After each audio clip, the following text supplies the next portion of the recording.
కృష్ణకుమారి గారు నమస్తే అండి. నమస్తే అండి. మొత్తానికి జగన్మోహన్ రెడ్డి గారు బయటపడ్డారు మేడం. మొన్నటి దాకా ఈ కన్ను ఈ కన్నును పొడుచుకుంటుంది అధ్యక్ష అన్నారు. ఆ దేవుడికే తెలుసు, మీ చిన్నాయనకి తెలుసు అన్నారు. ఇప్పుడు డైరెక్ట్ గా అవినాష్ రెడ్డి చిన్న పిల్లవాడు, అతను ఏమి చేయలేని అమాయకుడని నేను నమ్మా కాబట్టి ఎంపీ టికెట్ ఇచ్చాను. నా చెల్లెళ్ళిద్దరూ మా తండ్రి పరువు తీస్తున్నారు. నా తండ్రి శత్రువు ఇంటికి పసుపు పచ్చ చీర కట్టుకుని మరీ వెళ్ళింది అన్నట్టు బాగా జుగుప్సాకరంగా జగన్మోహన్ రెడ్డి గారు తనదైన శైలిలో విరుచుకుపడ్డారు చెల్లెళ్ళ మీద. ఏంటి మేడం ఈ మొత్తం ఎపిసోడ్ ఎలా చూస్తారు? మనం ఏమన్నా వాళ్ళ చెల్లెళ్ళ నుంచి కూడా గట్టిగానే వచ్చింది రెస్పాన్స్. మీరు ఎలా చూస్తారండి రెండు వైపు? ఇది అన్నిట్లోకి హైలైట్ అండి. హైలైట్లకి హైలైట్. ఎందుకంటే వినటానికే విసుగ్గా ఉంది. జగన్మోహన్ రెడ్డి మరీ మరీ ఇంతలా, అంటే మరీ ఆయన ఎదురుగా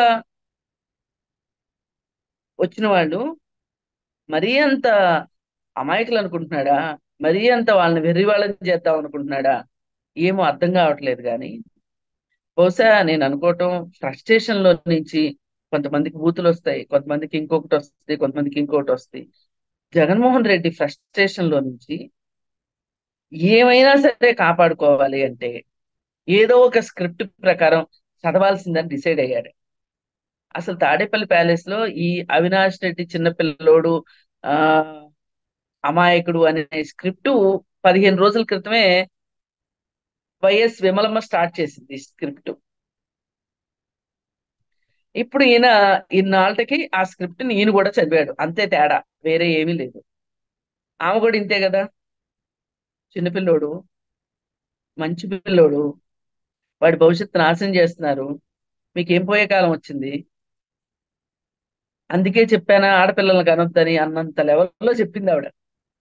అదే స్క్రిప్ట్ మళ్ళీ ఈయన ఇంకొంచెం పాలిష్డ్ గా ఈయన చెప్పుకొని వచ్చాడు. దాన్ని ఇంకా కొంచెం ఉమ్, రక్తి కట్టించడానికి, అంటే విమలమ్మ ఏంటి అంటే ఆమెకి ఇచ్చిన స్క్రిప్ట్ ప్రకారం చదివేసి కూర్చుంది పాపం ఆవిడ. మనోడు అట్లా కాదు కదా, స్క్రిప్ట్ ని ఇంకొంచెం పండించాలి, ఇంకో నవరసాలు వేద్దామని చెప్పి ఆ షర్మిల గురించి చూసారా చూసారా, మొత్తం షర్మిల వాళ్ళ తెలుగుదేశం వాళ్ళే ఉన్నారు, పచ్చ బ్యాచే ఉంది మొత్తం. ఉం? ఆ ఇంకొంచెం ముందుకెళ్తే ఇంకొక కులం బ్యాచ్ ఉంది ఇక్కడ అంతా అని. ఇప్పుడు బీటెక్ రవి ఈవిడికి ఆ రాజకీయ సలహాదారు. ఎవరికి? షర్మిలకి. బీటెక్ రవి ఇదంతా చేస్తున్నాడు. సునీత కూడా బీటెక్ రవియే. వాళ్ళు మన శత్రువులు ఇంటికి మన ఆడపిల్లలు వెళ్ళడమా, వాళ్ళ సలహా సంప్రదింపులు తీసుకోవడమా, అన్న మీద మాట్లాడడమా అని మొదలెట్టి చివరికి ముక్తాయింపుగా ఏమన్నాడంటే, అసలు ఈ మొత్తం వెనకమాల చంద్రబాబు నాయుడే ఉన్నాడు, తెలుగుదేశం పార్టీ ఉంది అనడానికి తార్కాణం ఏంటి అంటే, అసలు చంద్రబాబు నాయుడికి తన కొడుకు పెళ్లి ఆహ్వాన పత్రిక ఇవ్వాల్సిన అవసరం ఏంటి? నిఖార్సైన వైఎస్ఆర్ బిడ్డ అయితే, జగన్మోహన్ రెడ్డి చెల్లెలైతే, ఇంకోటి అయితే, అసలు ఆమెలో ప్రవహించేది వైఎస్ రక్తమే అయితే, ఇలా రకరకాల అభాండాలు, ఇవన్నీ ఇంతకుముందు వాడెవడో వేసాడు ఈ అభాండాలన్నీ. అమెరికాలో కూర్చున్న పంచప్రభాకరు, లోకల్ గా ఉన్న వాళ్ళు, వీళ్ళు ఇలాంటి చౌకబారు అభాండాలు వేశారు. వేసిన తర్వాత ఇంకా కొంచెం ముందుకెళ్ళి అసలు ఎంత డైరెక్ట్ కాంటాక్ట్ లేకపోతే తెలుగుదేశం తోటి చంద్రబాబు నాయుడికి ఇంటికి వెళ్ళేటప్పుడు పసుపు చీర కట్టుకుని వెళ్తది అని ఆ చీరల దాకా మాట్లాడే పరిస్థితిలోకి వెళ్ళాడు అంటే, పార్టీల రంగుల్ని చీరలకి కలిపి మాట్లాడాడు అంటే ఎంత హీన స్థాయికి, అంటే అతనికి ఇంతకంటే మాట్లాడడానికి ఏం టాపిక్ లేదు. ఇప్పుడు అంతే కదండి. ఎవడన్నా 5 పైసలు దొంగతనం ఎందుకు చేస్తాడు చెప్పండి? 10 రూపాయలు దొంగతనం చేసే అవకాశం ఉంటే 5 రూపాయలు దొంగతనం చేస్తాడు ఎవడన్నా? 10 రూపాయలు దొంగతనమే చేస్తాడు. ఇప్పుడు సార్ దగ్గర మాటలన్నీ అయిపోయినాయి, ఏమీ లేవు అసలు. మొత్తం గల్లా పెట్టి మొత్తం అయిపోయింది. ఆ చాలా కష్టాలు పడి రాసిన స్క్రిప్ట్లన్నీ అయిపోయినాయి. ఇప్పుడు నిన్న మొన్న సోషల్ మీడియా ఇన్ఫ్లుయెన్సర్లు పిలిచి మాట్లాడినప్పుడు ఎంత పరువు పోయిందో. ఇప్పుడు మళ్ళీ కర్నూ పులివెందుల గడ్డ మీద మళ్ళీ ఇంకొకసారి పరువు పోయింది ఆ అబ్బాయి గారికి. మరి ఈ అబ్బాయి గారు ఆడవాళ్ళ చీరల గురించి మాట్లాడి ఆ చీరల్లో రంగుల గురించి మాట్లాడుతున్నాడు అంటే, ఆ రంగులను బట్టి పార్టీలకు అంటగడుతున్నాడు అంటే, మరి అక్క చెల్లెళ్ళు ఇద్దరు ఊరుకుంటారా చెప్పండి?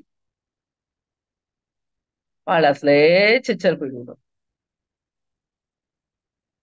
ఇద్దరు చెరొక మాట ఇచ్చారు. మరి సాక్షి పేపర్ మీద పసుపు రంగు ఉంటది, ఎందుకు పెట్టావు? పసుపు రంగును నువ్వు బ్యాన్ చేయొచ్చు కదా అని ఒక ఆమె. ఇంకొక ఆమె ఏమో, అవును మరి చిన్నపిల్లోడు, స్కూల్లో అయిపోయావా, టికెట్ ఎందుకు ఇచ్చావు అని ఇంకొక ఆమె.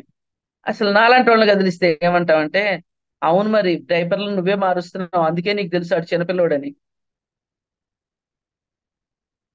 అంటాం. మరి చిన్నపిల్లోడు అంటే ఏంటి? చిన్నపిల్లోడిని ఎట్లా అనగలుగుతావు? నేను నోరెట్లా వచ్చింది?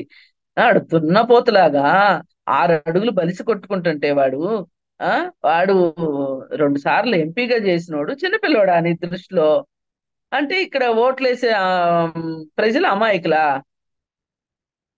ఏం మాట్లాడుతున్నావు జగన్మోహన్ రెడ్డి? అసలు నీకేమైనా మైండ్ బ్లాంక్ అయిపోయింది? ఇక నీకు కూడా అయిపోయింది. ఆయనకి ప్రతిరోజు ఇప్పుడు ఆ మళ్ళీ చెంచల్ కూడా జైలు గుర్తుకొస్తుంది, అక్కడ బ్యాడ్మింటన్ గుర్తుకొస్తుంది, అక్కడ ఇంటి దగ్గర నుంచి వస్తున్న క్యారేజీలు గుర్తుకొస్తున్నాయి, అన్ని గుర్తుకొస్తున్నాయి ఆయనకి. పాత రోజులన్నీ ఇప్పుడు స్వీట్ మెమరీస్ అని ఒక సినిమా వచ్చింది. ఆ సినిమాలో ఆ చిన్నప్పుడు విషయాలు ఇంకొంచెం ఇంకొంచెం పెద్ద అయ్యాక అన్ని వస్తాయి. అలాగే ఈ మధ్య ఆ రీయూనియన్స్ సీజన్ స్టార్ట్ అయింది ప్రతి చోట. ఆ మనం చదువుకున్న 10th క్లాస్ వరకు చదువుకున్న స్కూలు, ఇంటర్మీడియట్ చదువుకున్న కాలేజీ, డిగ్రీ చదువుకున్న కాలేజీ అని రీయూనియన్స్ జరుగుతున్నాయి. ఇప్పుడు ఈయనకి ఏం గుర్తొస్తుందంటే, ఈయనకి మళ్ళీ సీన్ రీకన్స్ట్రక్షన్ అయ్యి ఆయనకి కూడా జైలు గుర్తొస్తుంది. అక్కడ నేనున్నప్పుడు ఎవరెవరు ఉన్నారు, ఎవరెవరు నాకు సాయం చేశారు, మరి అదే జైలర్ ని మనం వేయించుకోగలుగుతానా నేను? ఆ ఆ జైలర్ రూమ్ ని యథేచ్ఛగా వాడుకున్నాను కదా నేను. ఆ భారతీయుని కూడా పిలిపించుకుని ప్రైవేట్ మీటింగ్లు కూడా చేసుకున్నాను కదా అక్కడ. మరి ఇవన్నీ అవుతాయా లేదా?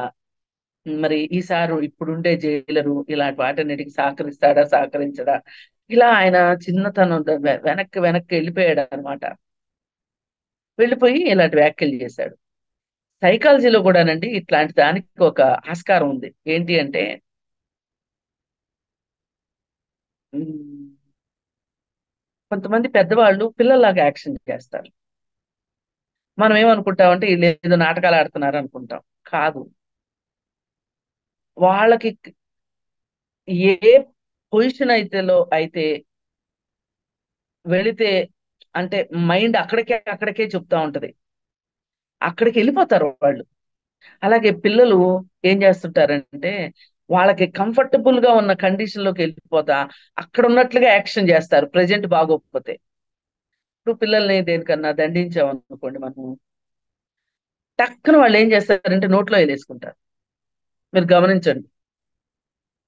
కొంతమంది ఏం చేస్తారు అంటే టాయిలెట్కి వెళ్ళిపోతారు. అది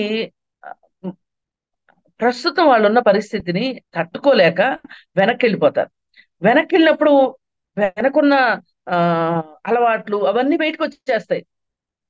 అంటే జస్ట్ వెళ్ళేసి ఊరుకోరు కదా, ఇదే పుష్ప విమానం కాదు కదా, ఎక్కడ ఆగితే అక్కడ స్టాప్ వచ్చిన చోట లాగటానికి.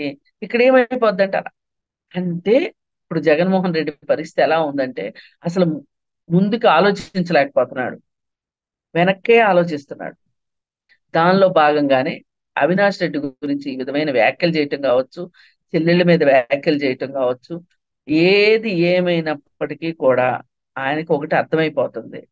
ఇవాళ కాకపోతే రేపు అవినాష్ రెడ్డి కేసు, అంటే వైఎస్ వివేకానంద రెడ్డి కేసు తనకి, తన భార్య మెడకి చుట్టుకోకుండా ఉంటది అనే నమ్మకాన్ని రోజు రోజుకి కోల్పోతున్నాడు.